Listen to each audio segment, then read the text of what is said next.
Finally. I know it's been a long time, bro. Hello, Awakening. Let's cheers. This interview is one of those like rare interviews that's been genuinely a long time coming. I know, bro. I've been sending you music for a good amount of months. Has it been a year? No, I would say I've been producing a year now. Okay. Actually house producing. Started with dubstep. Dubstep's very hard to do sound designing. Not saying house is easy, but like dubstep, it's a different culture. House is more loops and stuff. More my vibe. Well, you know what? I appreciate every single song that you send me. You have sent me more music than I think anybody has.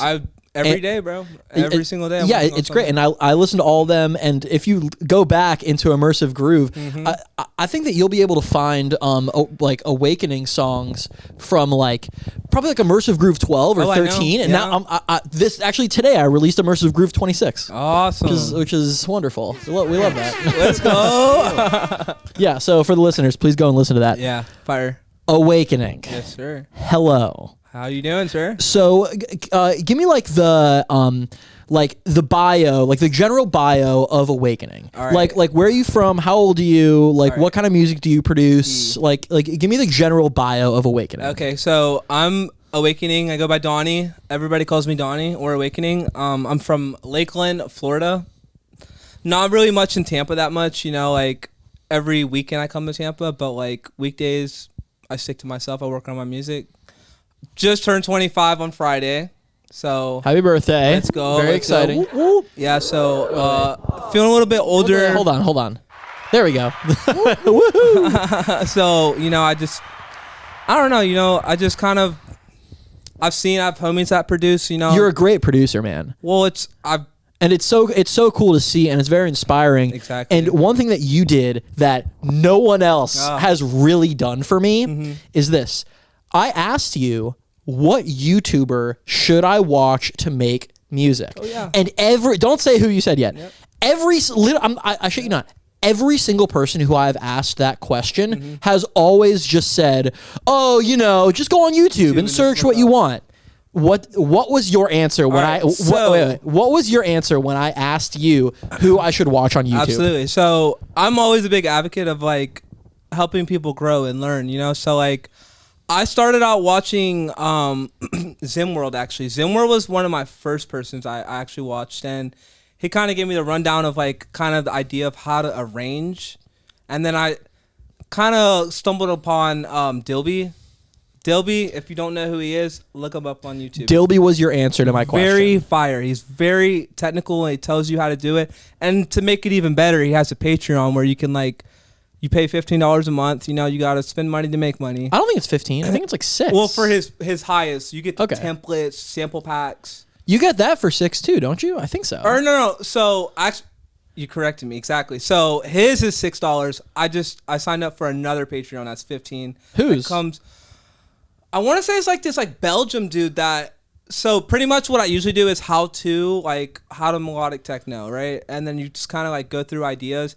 And if you're not a big advocate of learning, you're doing it wrong because you'll never become great without learning. So wait, make sure you talk more into the mic. Yeah. So like I was saying, wait, into the mic like this. Like, you don't want to hold it like this. Okay, you want to hold it just like this. Yeah. All right. Cool. So yes. So Dilby, he kind of like he's very like easy to learn from too. So he's like he doesn't use those big words that you don't like. Pressure, like it's perfect. Like starting, it's a good starting. Dilby's flow is amazing. Exactly. And what I really love about Dilby is what you said, which is just the organization. Yeah, I know. He not only does he take you step by step through the music, but he does it in a way that does not confuse you, and he gives you the roadmap if you sign up to his Patreon. Exactly. By the way, this is not a sponsored ad. We're not sponsoring him, but I love him. I would give you. I would say that. I'm giving him. I'm sponsoring him. Yeah, that would be a good person. I'm giving him money. Yeah, that'd be a good person to sign up for. He's very good. He's very technical. Like I said, he knows what he's talking about. Let me ask you something. When you download a template and it comes with all these MIDI presets and patterns and stuff, when you look into a template like that, what are you taking from it? What are you manipulating, and how are you learning from a pre-made template? Absolutely. And before you answer, the reason that I asked that question is because I don't want to like just copy someone. Yeah. You know what I mean? And sometimes when I open, a pre-made Ableton template, it's like the whole track. It has the whole track. I'm like, oh my gosh, this is amazing. But like, how do you learn from that? All right, so pretty much I'm a big believer on reference tracks. I think reference tracks helps you create a song. So like, Can you define a reference track? yeah, so reference track is just like pulling in another song into Ableton and kind of going like not bar by bar, but like, 8-bar loop, see how their kick sounds, see how their synth sounds, like see the idea of what they're doing, like arrangement wise, like, like having a reference track will help you arrange correctly, so you're able to release it. Like, Wait, can I stop you really quick? Yeah, absolutely. You're saying like a lot. Yeah. So try, like I recommend, and I think I actually said like I recommend just talking a little bit slower. Okay. Okay. Cool. Yeah. So go ahead. Yeah. So like I was saying, pretty much, I would say, what was the question again? So how do you learn from a template? Okay. Yeah. Like I was saying, so pretty much I'll pull up the template and then I kind of see the idea of what the song is. Like my style is more melodic techno, so I know it's gonna start off very slow and then it's gonna progressive house. So it's like I always start pretty slow, make the arrangement kind of similar, drums, make it so a DJ can mix in with, so it's pretty playable, and then see kind of how like that's the sound designing part, Right. But when it comes to learning from a template, when you look at a template, are you studying the template and then opening your own Ableton session and putting in a reference track? Or are you saying that the reference track itself is that template? Yeah. Well, no, not necessarily. I would say like for one of the most recent songs I did, the Loco Dice one, I had used a reference track and I pretty much saw, all right, so they had a few different leads and I was like, okay, so this is what their lead sounds like. So obviously in this song that I'm doing, since it's a reference, I kind of want it to be in the same style. So what lead can I use that's a bit different than yours, but correlates, So it's like, in a sense, I don't always use a reference track, but because I know arrangement now, but like starting out, I think having a reference track and before you start the track is how you do it. So you're saying that going from a reference track, you learn the arrangement and sort of how the drums work and what the song should sonically give you and sound like. Yep. But then when you want to make sure that you're in the right genre, such as melodic techno or progressive or whatever it may be, that's when you would open a template. Yeah. And you would see what other DJs how they did it, how other exactly thank you, like how other producers are doing a synth pattern in their template, take that and then make it your own. Yeah, absolutely. Yeah. So like the only thing I can say is like even when you pull up a reference track, like you're not gonna get all the stems, like you're gonna get the stems, but like a lot of them are gonna have like the serum, and not everybody has serum, so like they pull up the reference track and like that audio is not gonna play, so it's like you don't want to always do it about the sound. It's more just like I said, I use the reference track just for arrangements. I'm saying like I like to do my own ideas kind of, but like arrangement wise, I want it to be correlated to like what other artists are doing in a sense. So what do you think is the best way to learn to be a great producer? Be coachable. Okay. I think that's one thing that a lot of people don't want to push into. They think they have an idea, and then they think it sounds very well, and then they come to find out they'll send it to someone that's been doing it for a little bit, and they're like, "There's all these errors," and it's like instead of like learning, okay, let me retry this song, they're gonna start a new song instead of like actually. I'm a very coachable person. I like to learn, so like. Unfortunately, all of my coaches are dubstep artists. Actually, like believe it or not, that's why all my mix sounds are very loud. It's because they're dubstep artists and they tell me how to push the limit without going too far. So pretty much I'll like I said, like being coachable is probably the number one important thing to do. And then the second would be, actually do your craft, like if you're going to take it like serious. being consistent. Yeah, exactly. Being consistent. Yeah, exactly. I think, so I've been producing for about 6 months. I mean, technically, I downloaded Ableton for the first time in May 2022. Okay. But then I opened it and Yeah. I was like, What is this? A MIDI? Command Shift T gives me a new Yeah. MIDI track. What's happening? It gets confusing. It does, and it's a little scary when It's you first scary, yeah. open it. But when I really dove into it about 6 months ago, I where was I going with this?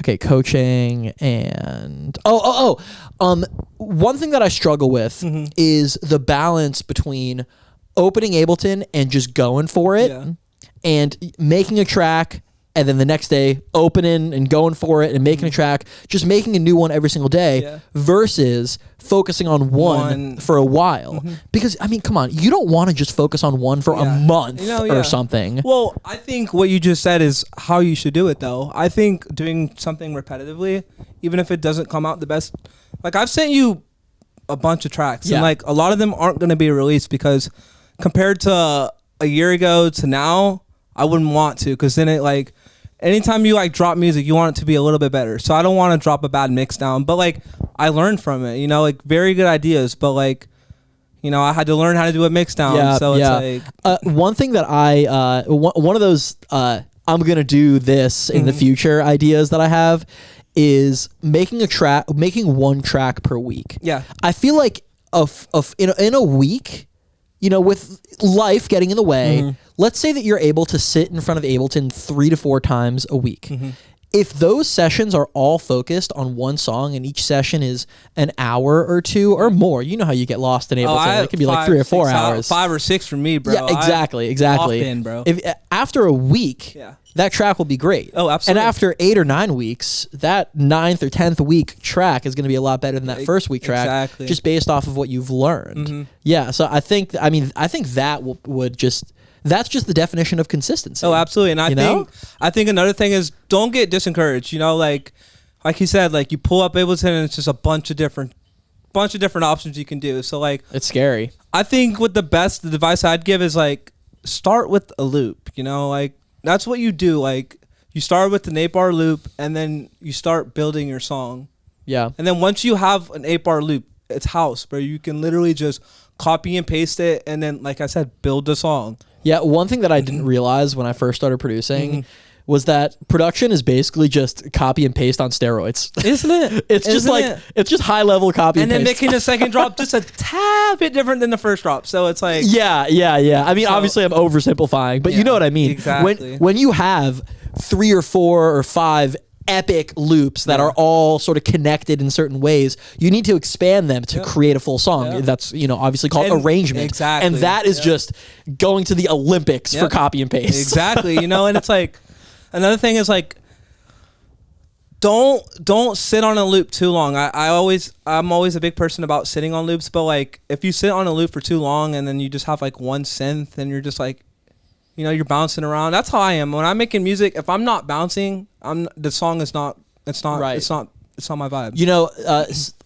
a great piece of advice that Skrillex has given out. I've seen, you know, compilations of big producers giving out advice. A great piece of advice that he gives is sing a melody. Yeah, exactly. Along with the drums, just sing it and sort of improvise where it's going to go, and then create that with a synth or something. Yep, exactly. Yeah, I would say that the melodies part of production is one of the most challenging parts. Oh yeah, well, in my genre, yes. Because if you go to like tech house, I think the most important thing in like tech house is the drum. So as long as your drums sound clean, you can just throw a good little vocal sample on top, like Dennis Cruz, Paco's song. Like sometimes they throw in like trumpets, the brass and stuff like that, but like a lot of the time they just have a very good mix down of a drop. So it's like, if like I said, if you can get a crowd, because most of the time, a lot of the time you go to a performance or whatever, and it's like sometimes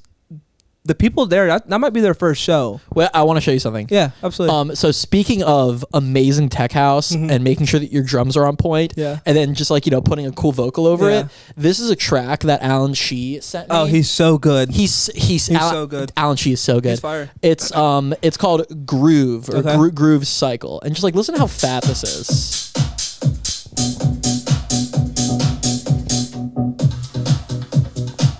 What are your thoughts? What are your thoughts initially? Oh well, I think he's one of the most underrated in Tampa. He's very good. He has that one style of like, he's majority techno, right? No. He's not, I would not say that he's majority techno at all. I would say that Alan Shee is majority tech house. Tech house, more tech Yeah, house. Okay. definitely. Maybe the shows I've seen, he's like played a lot more quicker. But like that kick is a thumpy, subby kick. Like Yeah. that's a techno kick right there. Is it really? For sure. That's if you hear a lot of low end on that kick, which if you can get a tech house song to sound like that, perfect. Because that kick is going to Let's sound. find the drop. Yeah, let's hear the drop. I got that groove inside. Groove inside.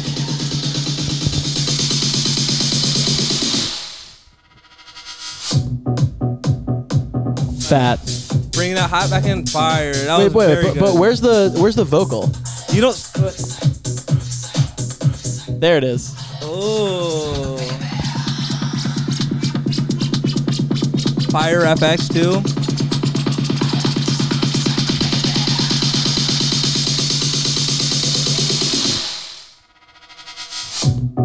Fire. Woo! Nice. Fire. I love that. Yo, Yeah. Alan, that is fire as fuck, bro. Yeah, Very that's, fire. Yeah, that's incredible. And I love those drops where it's like a little fake out, goes right back into some drums. Yeah, totally. Because it gets people like, and then they get that good high energy right after. Yeah, you know? when I'm producing, one thing that I think about is like, if I were in the middle of the crowd Yep. at Club Space Yep. and it were 5:26 a.m. on Saturday morning or whatever, like what would be perfect? Yeah, exactly. What would be perfect? Like, Exactly. I'll never forget seeing Jamie Jones of the B2B, the Martinez brothers, and just like one thing that really took me by surprise was these drops. I just felt like they were just so surprising. Yeah. Like it almost felt like at like a random part of a build-up, it would just all of a sudden Just hit it. Yeah, yeah, like yeah. just shockingly good. Oh, yeah. And I think that that's one part of music production that's so important because you can copy and paste all day long, Yeah. but if you really just like focus in on one crazy part and make it take a left turn like Pulp Fiction Yeah, or something, yeah. just all of a sudden like wait, what just happened? Yeah, exactly. And I wasn't ready for that. yeah, exactly. I wasn't ready for that, and I didn't know that I needed that. That's You know? the cool thing I like about that style of tech house is like they're very in and out. So you're not having to like dramatically wait. Like my style is more like you have a lot of breaks. So it's like gets very quiet at sections. But like when I saw Paco at Miami at Club Space, dude, in and out, but perfect, like very good. They're up there. They're big DJs for a reason. You know, they're Yeah, not just yeah. paying to become big DJs. Those guys are very talented in what they do. Like actually, Yeah. you know. Yeah, it's so cool to see. Yeah. I'm so happy to have you in here, man. Oh, thanks, brother. Yeah. Dude, let's talk about Privé. Oh, Privé's awesome. yo, if you haven't been yet, you need to go. Very fun. Like Privé, so I've been living in Tampa for 2.5-ish years, and Privé, I feel like it just kind of came out of nowhere. Yeah. It came out of nowhere. Probably started with an idea. Oh, I'm sure it I did. guarantee you, it started with an idea. And I keep on seeing these flyers, and then I start seeing Graham Radio alumni. okay, On the yeah. flyers, and I just think to myself, what is going on here? Yeah. Like, what is this Privé place? Yeah. But my issue with Privé initially Yeah. was like, oh my gosh, like what time is your set? Yeah, at it's a 1 lit- at 1 a.m. Club Space vibe. It's literally. It's Club Space. literally Club It's Space 11 vibes. to 7. Yeah. So that's almost like Club Space. And like, and as much as I love Club Space, I go there maybe once or twice a year. yeah, me too. You know what I mean? But what I've recently done with Club Space, and I've done this a couple times now with Club Space, Yeah. and you know Yeah. what I'm about to say. What are you gonna say?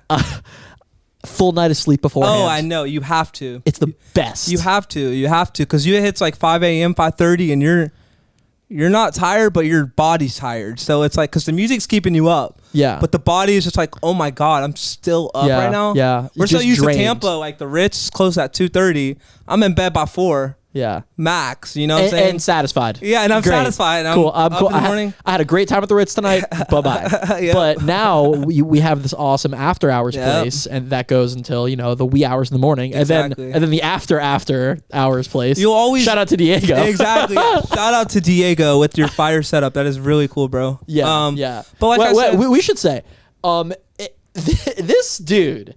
Oh yeah.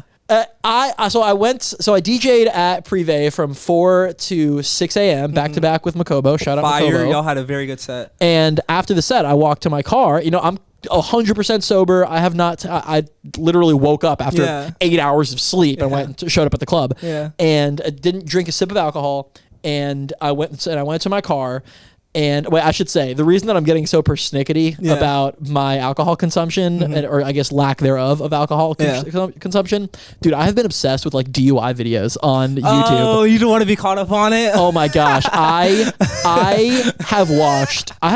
That's funny. In the last like 2 weeks, I have probably watched like 20 or 30 DUI videos, and some people just lose their mind. I know. God, and I feel bad, man, because there's this one video of this girl. She's 19, and she gets pulled over. She is drunk, and it goes so south because as a privileged person myself, like getting arrest, like I remember in middle school, high school, whatever, college. Yeah.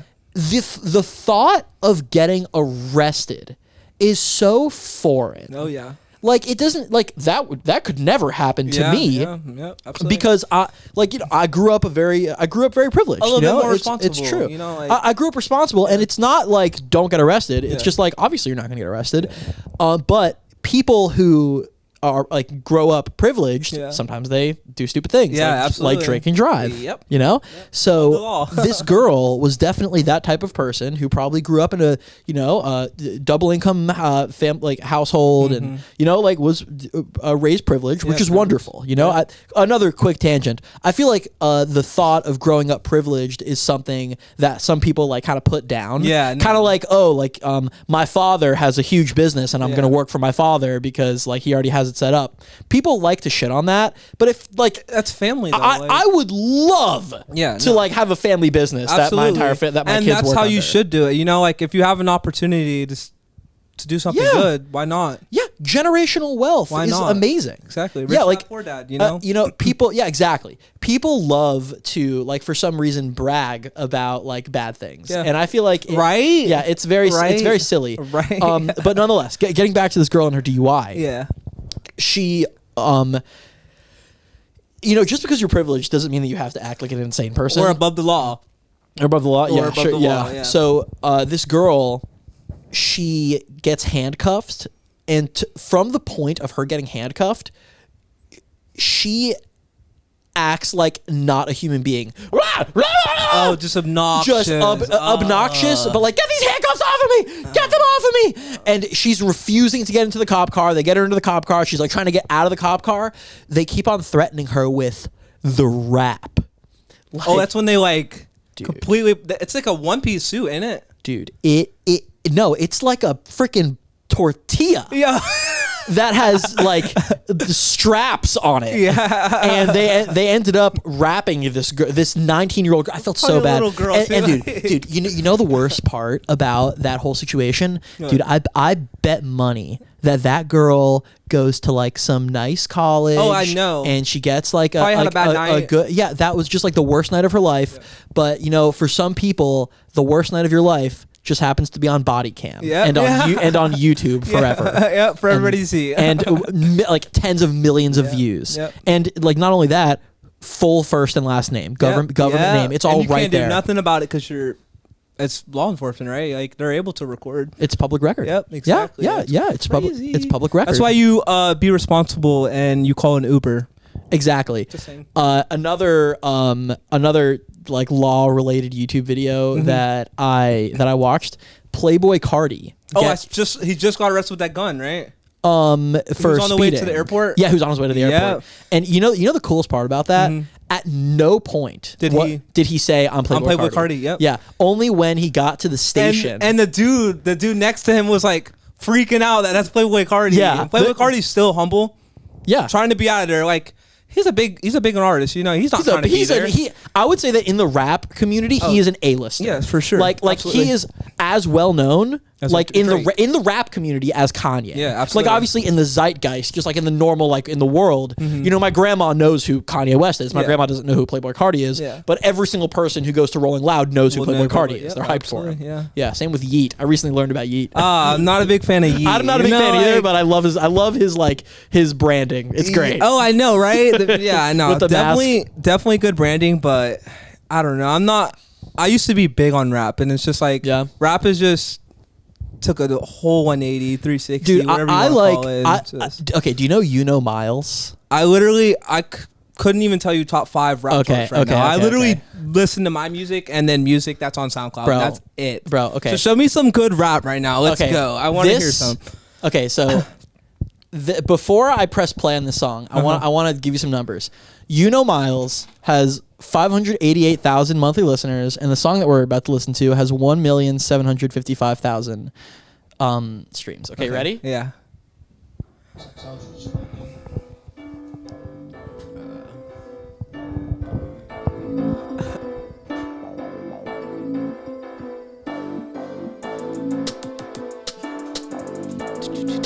Just wait, this is so Oh good. God, I'm excited.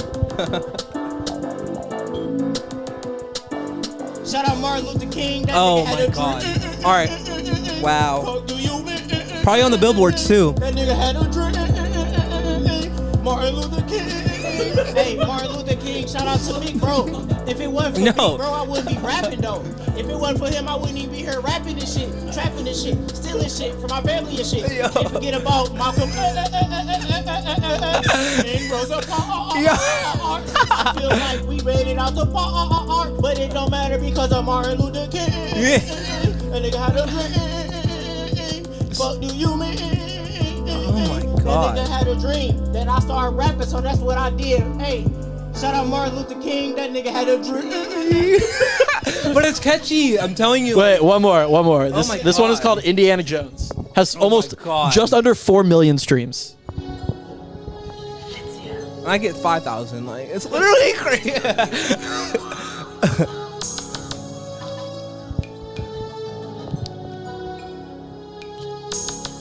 I would love to see him live. Yeah, front row at the rail. I'm in the field, nigga call me Indiana Jones. Feel like Soulja Boy today, so kiss me through the phone. Feel like Usher yesterday in the shower, bitch, I was burning. This nigga really think he in Indiana, he not Indiana Jones. This nigga thought he bought a Beagle, that nigga bought a dub. Tried to fit in the skinny hole when my dumb ass gets stuck. Tried to buy Yeah. a BMW, but I just bought a random truck. She keep calling my phone, I'm like, damn girl, what the fuck? Stop. Yeah, The one thing I could say about that marketing, like, you know, he's got that like that sound, like some Yeah. people, like, you know, there's a bunch of loose screws out there, like, Dude, they love that stuff. He Like, is so funny. He's been marketing the song on Instagram. I He saw has it on TikTok. he- I was like, there's no way this is an Yeah. actual Oh, song. yeah. There's no way. He has a new song. It's called Pizzeria. And this is the whole song. The pizzeria. It's so terribly great. That's so, You know, it's like it's just awfully amazing. you know who's even better? Who? Ice Spice. Like, that Oh my girl God. is literally Ice the Spice is queen wonderful. of rap right now, and she literally goes on stage and shakes ass. What's that one song by He's a Ice man. Spice? She's a man. She's a No, man. but there's a different one that I love by Ice Oh my Spice. God. I in her mood. She in her mood. She in her mood. She in her mood.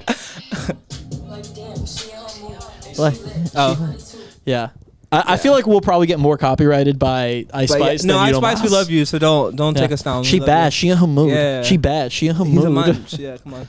So, But yeah, no. dude. So it's like, honestly, like during that era is when I kind of drifted No, away. I from get it. rap, I get you it. know? It's Who just are you like big on with rap? Like what rap songs could I put on that you would know every single lyric to? All right, big advocate on Juice WRLD and his message behind. Love Juice WRLD. Yeah, very good. R.I.P. his soul. You know, so like, I would say Juice WRLD. God, it's been so long. Like, I feel so uncultured. Who? Yeah, A Boogie with a hoodie. He's pretty good.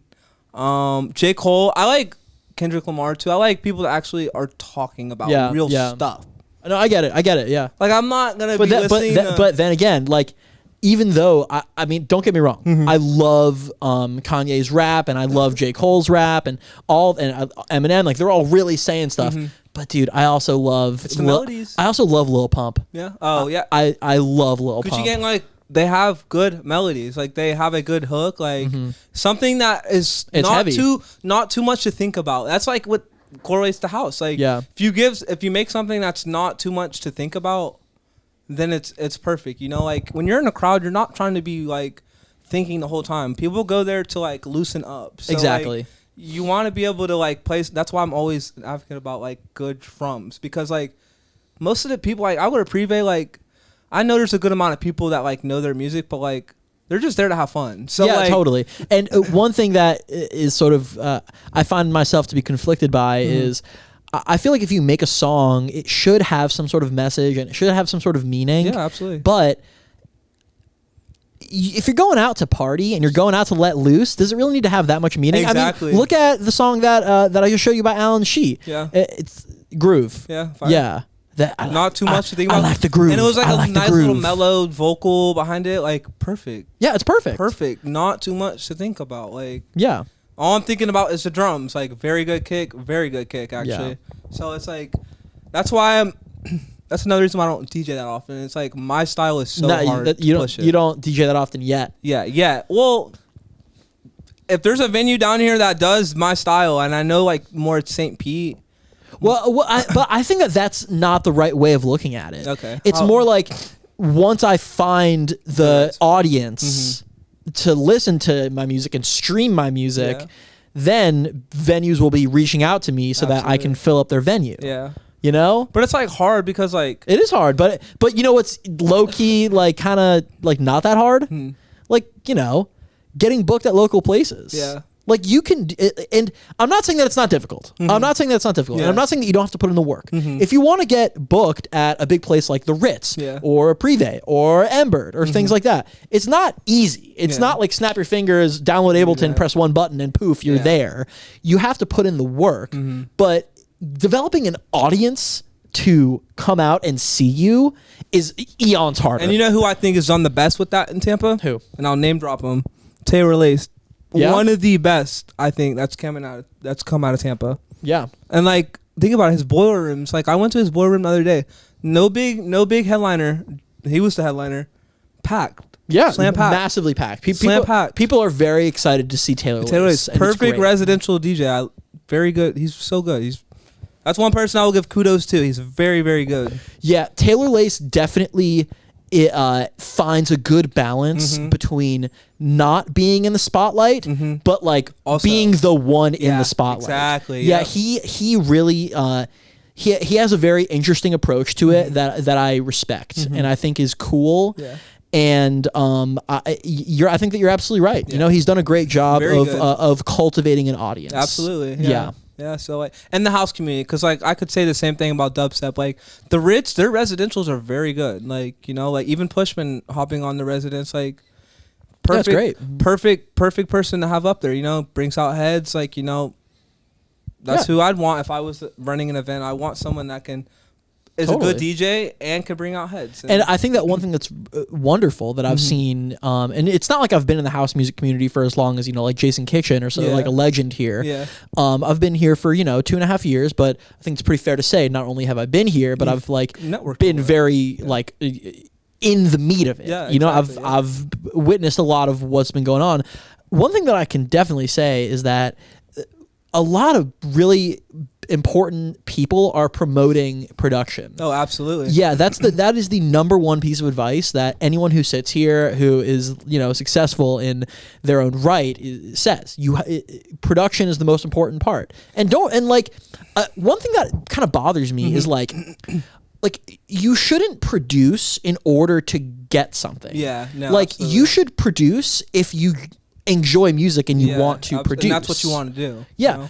You can absolutely be successful as a DJ. I was just about to say that. And notice, two different routes. You know? I didn't minimize what I just said by saying just a DJ. Yeah. You know who's a great DJ? Joe K, Is that who? the leader of Soulection. Okay. The leader of Okay. Soulection. Yeah. He actually has a couple Joe K slowed edits, but there aren't any original tracks out by Joe K. Yeah. But he has created not even a community, a nation of people who love his DJing. Yeah, absolutely. So DJing is absolutely it's another skill to get good at. And you know, when I say DJing is another skill to get good at, you might think to yourself, oh yeah, like music selection and transitioning. That's about half of it. No. The other half is just getting the tracks that no one else is going to be able to hear and that they want to hear. Yep. And that's why I'm always most of the tracks that I'm playing, all of the tracks that I'm playing tonight, none are on Beatport. They're all edits. I think like being able to like play a recognizable song, but it's like it has a twist to it. I think that's the best way to like ultimately do it. You know, like that's the proper. I like for me, like I did my Loco Dice edit. Like, you know, like that's something I would rinse instead of playing the original. I would just play my remix instead. So it's it's good to be able to have that type of variation between, you know. One thing that Dilby said that I really loved was he loves X track or whatever the track was called, and he wants his own version of it. Yeah. So that he can play it with his own spin. Yeah, absolutely. Yeah, and I love that. Absolutely. Right now, you and I can probably rattle off songs that we want our own spin to. Oh, I know. Oh my God, there's this guy named Goson that I'm best friends with, and he's the one that actually gave me the Loco Dice idea. He was like, he sent me that, and I was like, where's the bass line? There's no bass line. There's cool ass vocal. You got a pimp talking about hoes and stuff. Like, that's so cool, bro. That's a club like idea. So I was like, let me just throw a fat little like rolling bass line underneath it. Good little kick. Popped off on SoundCloud, you know? So it's like into the mic.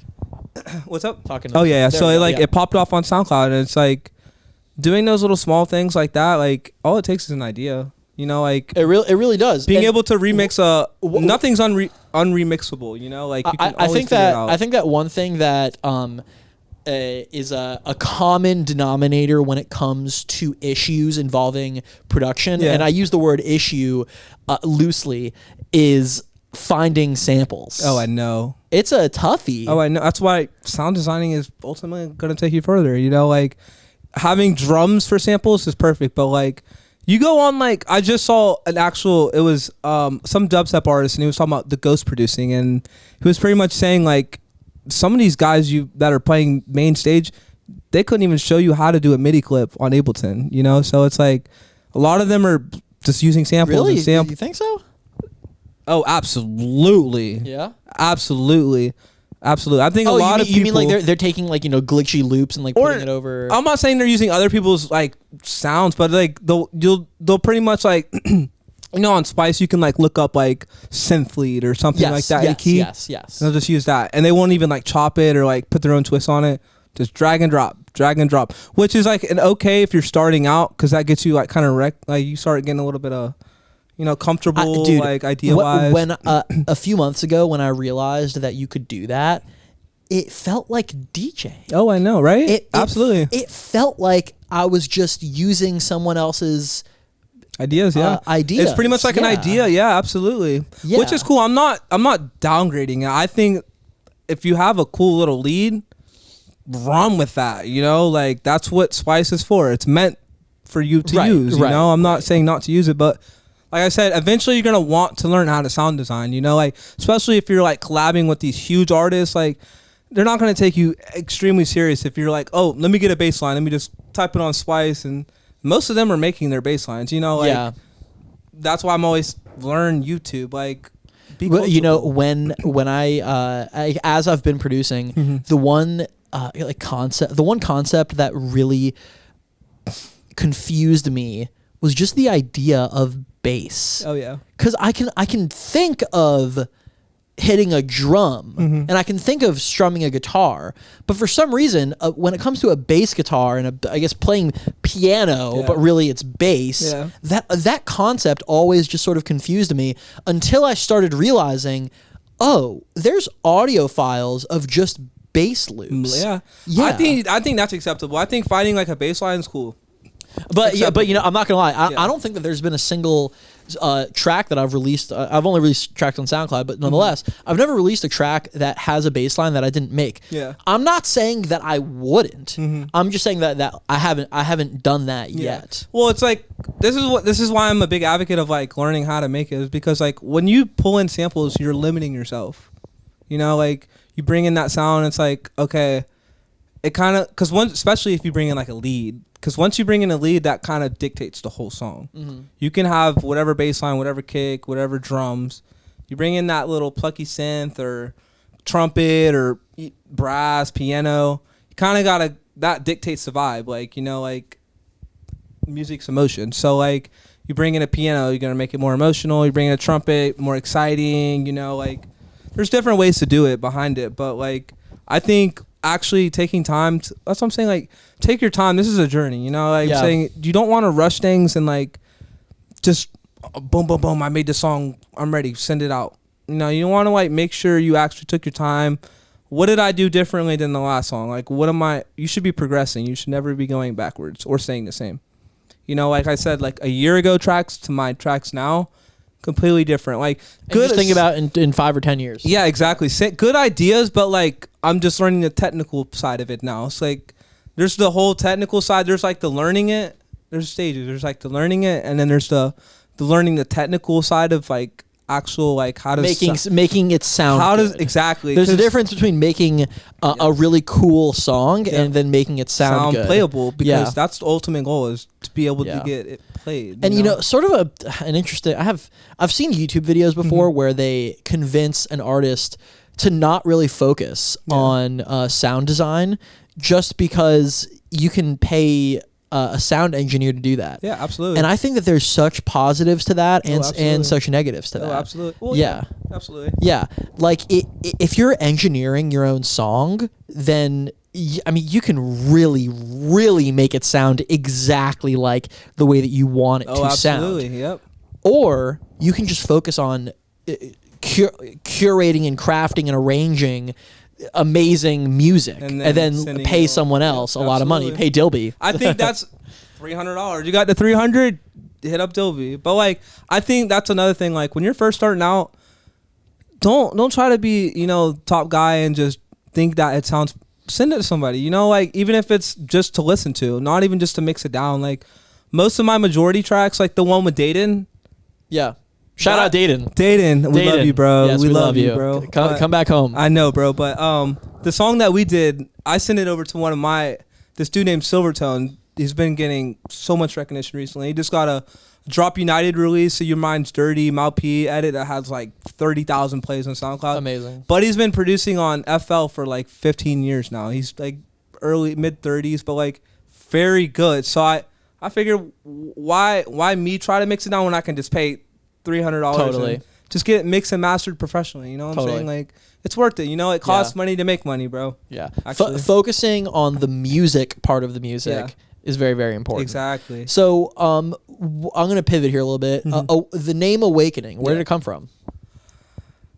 Honestly, I think if you want me to be open and actually honest about it, I'm very spiritual. I think there's like a little warfare going on in music right now. So it's like, if there's going to be energy that's negative, I want to be the positive, you know? So it's like the awakening is like to make people realize like, okay, I know you're here to have fun, but like actually listen to the music. It's like rap. It influences you. Like that's why I stopped listening to Juice WRLD, is because like, even though his music just sounds so well, he's just talking about depressing stuff the whole time, you know? And it's like, if you listen to that, I was every day listening to that stuff. So it started making me depressed. And I'm like, wait a minute. I have nothing in my life going on that I should be depressed about. Why am I depressed? And I was like, oh, it's the music. So I just like kind of came in like, and just thought like, okay, music is like, it's more than what we thought it was. Because now I'm making it. So I know exactly like, there's science behind music. Like music theory is a real thing. Like you can create emotion off of a pad.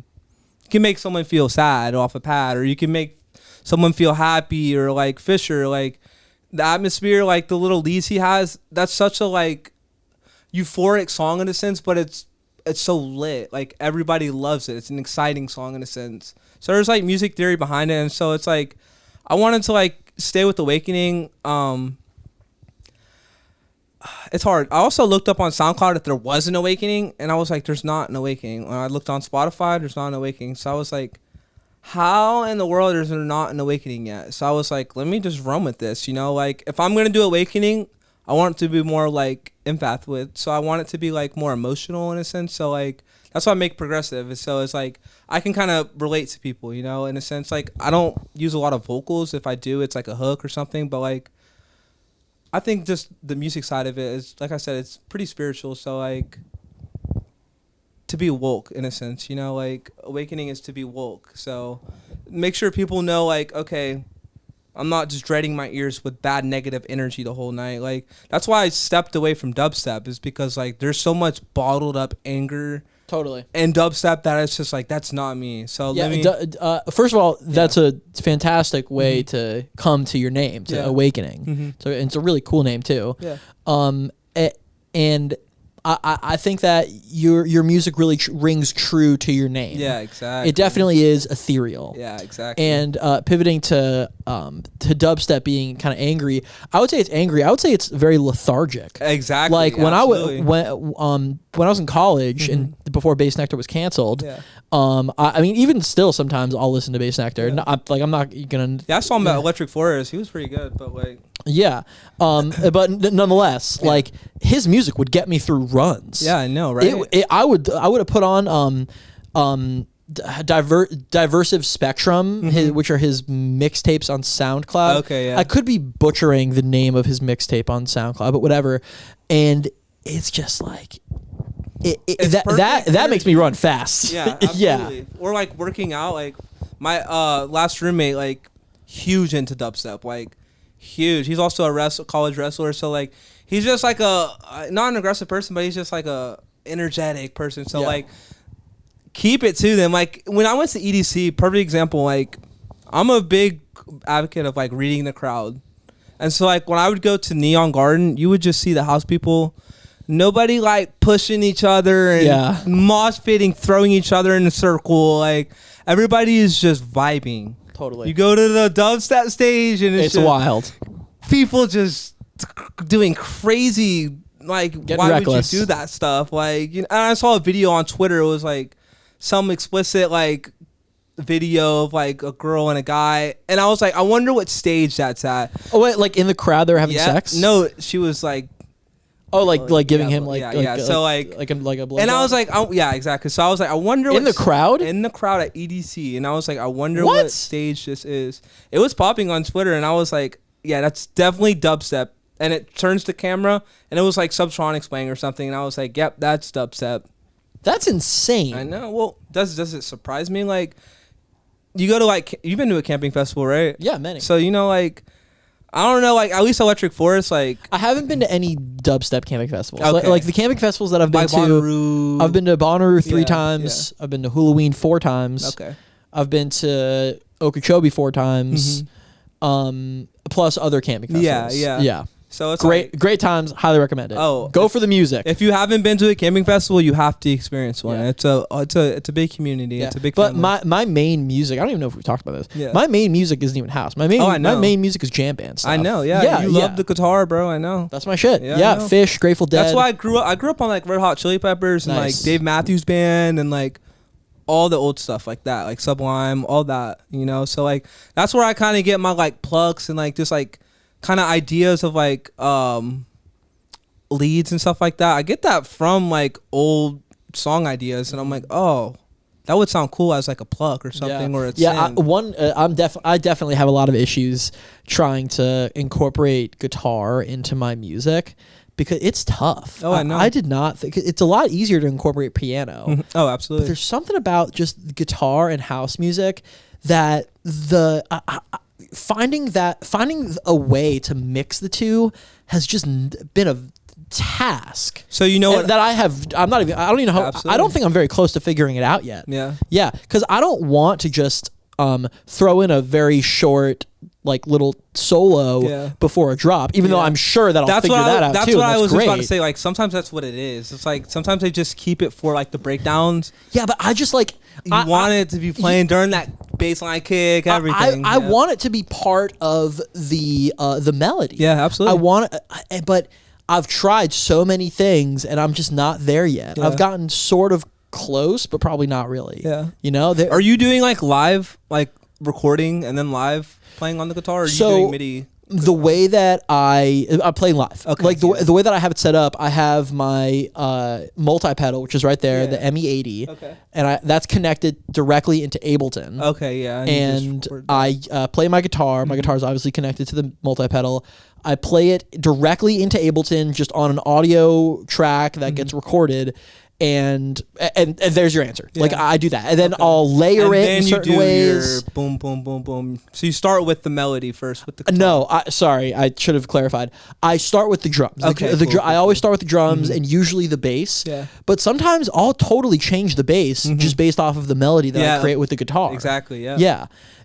But it's tough. That's why I told you, like, it limits you when you bring in that melody. It limits you to what you can do. So it's like that's why I like to. You know, we're going a little bit over, which is Okay. totally fine. Yeah. Awakening, you have an awesome set to play. Oh, I I'm love excited, you, and I'm I'm happy excited. that I'm happy with how far you've come and how far our friendship has come. And Yeah. I really love you and I appreciate you. And dude, let's keep this party going. I know we're gonna throw some really juicy IDs tonight. Yes, Let's go. it's about to be an ID factory. Let's go. We got a bunch of. You're gonna notice a bunch of them, but Amazing. they're not gonna know them yet. All right. So for the listener, this has been the Awakening interview here on Graham Radio. Thank you for having me. Of course. For the listeners, you know I love you. Peace. Nice. Hey, let's go. Hell yeah, boys. Bro, that ended That was a perfectly. great interview. That ended Fuck perfectly yeah. because I literally, right when you said it's rapping, I was like, I gotta pee. So it's like perfect.